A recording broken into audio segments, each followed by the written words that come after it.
Hello everyone! Happy Monday! Ayan, marami pong salamat sa lahat po ng mga tumambay kanina sa aking silent live streaming.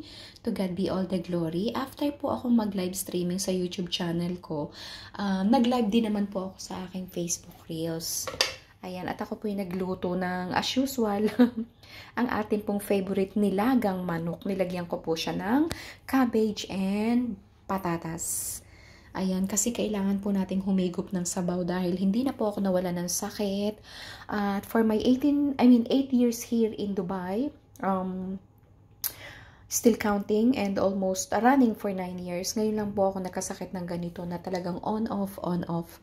Hindi na po ako nawala ng sipon, pabalik-balik po. Siguro po sa init ng panahon. Ayoko din naman po sanayin yung sarili ko na uminom ng gamot. So, tubig na lang po ng tubig and then kain po ng orange juice at meron po akong vitamin C na tinitake and then yung pong salabat. So, ayan, ako po nagluto na rin ng kanin. Ayan, maraming pong salamat sa inyong patuloy na pagsuporta sa aking channel. God bless. To God be all the glory. Thank you all so much for watching.